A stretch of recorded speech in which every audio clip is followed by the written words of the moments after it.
etapas. ¿Qué es el licenciamiento ambiental y cómo se relaciona con las firmas consultoras, Lorena? Mónica, qué pregunta tan interesante. Pues te cuento que la licencia ambiental es la autorización que otorga la autoridad ambiental competente para la ejecución de un proyecto, obra o actividad que de acuerdo con la ley pueda producir deterioro grave a los recursos naturales renovables o generar modificaciones en las dinámicas ecosistémicas. Y la relación con las firmas consultoras es que ellas son las que formulan y ejecutan los estudios ambientales. Y el propósito de los estudios pues es gestionar los impactos de acuerdo con la jerarquía de la mitigación, es decir, prevenir, mitigar, corregir y compensar los impactos ambientales que pueda ocasionar el desarrollo de un proyecto, obra o actividad. Y esto se hace a través de la formulación y ejecución de diversos estudios, entre ellos diagnóstico ambiental y alternativas, estudios de impacto ambiental, planes de manejo ambiental. Y los estudios se realizan a partir de unos términos de referencia que elabora y emiten las autoridades ambientales competentes. Estos términos de referencia pues establecen los lineamientos generales que la autoridad ambiental señala y publica para que las firmas consultoras los elaboren con base en ellos. Entonces, Lorena, yo creo que le surge la inquietud a nuestros ambientalistas de qué es un estudio de impacto ambiental y cuál es el tiempo de su elaboración.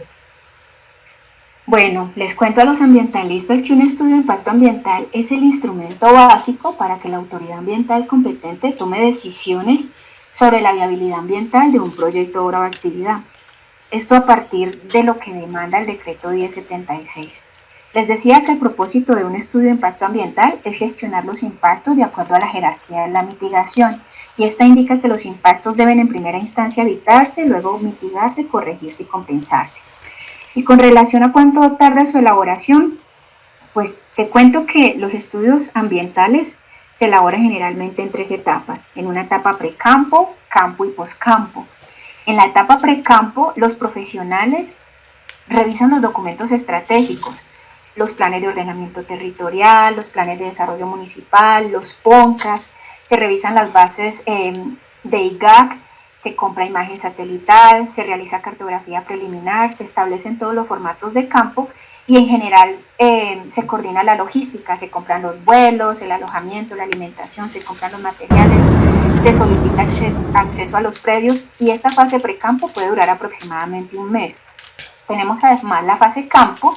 En esta se levanta toda la información relacionada con la línea base para los tres medios que se diagnostican en los estudios ambientales, que son el medio biótico, abiótico y socioeconómico. En el medio biótico se levanta información relacionada con componentes de flora superior, epífitas, fauna, es decir, se caracterizan los tres grupos biológicos, aves, mamíferos y herpetos, y entre herpetos, anfibios y reptiles.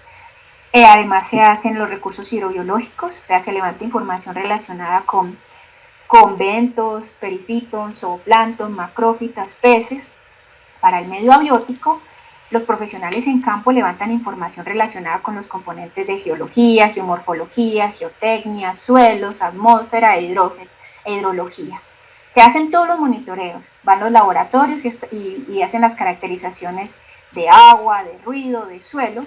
Y finalmente, en el medio socioeconómico, el sociólogo, trabajador social o antropólogo levanta información relacionada con los componentes de demografía, espacial, cultura, componente arqueológico y componente político organizativo.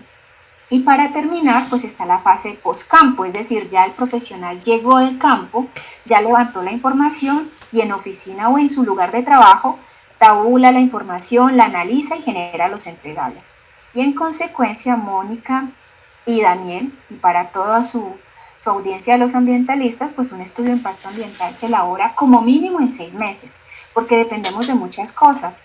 Dependemos de que el laboratorio nos entregue los resultados de agua, de aire, de suelo, etcétera, y de ahí en adelante los tiempos también pueden aumentar a partir de la complejidad, es decir, si es un área muy grande, cuál es el sector que vamos a evaluar, cuál es la longitud de los proyectos, si de pronto tiene vías de acceso a construir o adecuar, cuál es la infraestructura que incluye, si el peticionario demanda muchos permisos, por ejemplo, solicita aguas superficiales o aguas subterráneas, o si va a solicitar vertimientos en agua en suelo, si va a realizar aprovechamientos forestales, si va a pedir permiso para emisiones atmosféricas o para ocupaciones de cauce.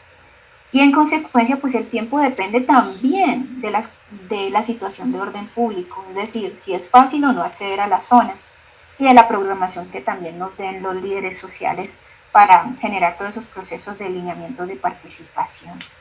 Pues con eso termino mi intervención, Mónica, no sé si la información es suficiente.